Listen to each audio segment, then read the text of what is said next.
Hello everyone, myself Ansari Safia, Assistant Professor in Physics, JAT, Arts, Science and Commerce College for Women, Malegaon.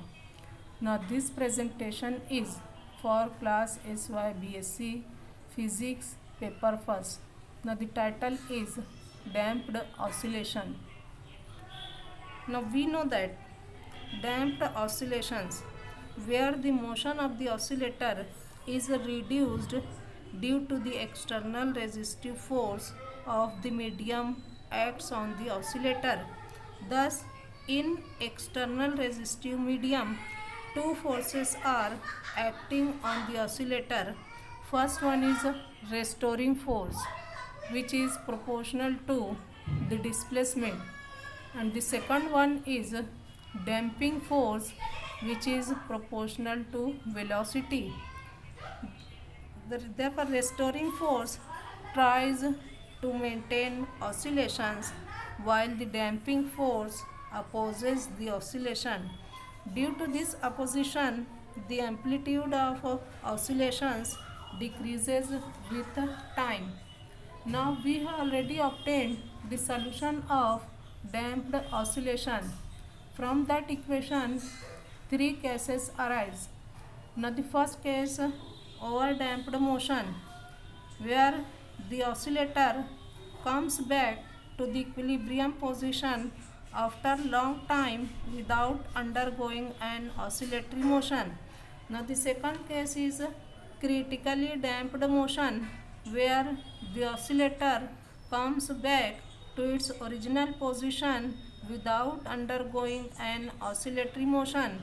And the third one is damped oscillatory motion.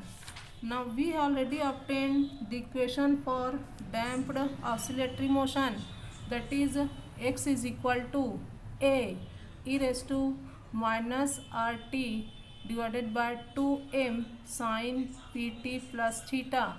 Now from this equation we see that the amplitude of the oscillator is a e raised to minus rt divided by 2m, which decreases exponentially with time due to the damping factor e raised to minus rt divided by 2m. If the oscillation start from the mean position, then the variation of amplitude with time is shown in figure. Now let A1, A2, A3, A4, A5 and so on be the successive amplitude, and capital T is a period of oscillation. Then the amplitude A1 measured at a time t is given by A1 is equal to a e raised to minus rt divided by 2m. Second amplitude measured at a time t plus t by 2, therefore A2 is equal to a e raised to minus r t plus t by 2 divided by 2m.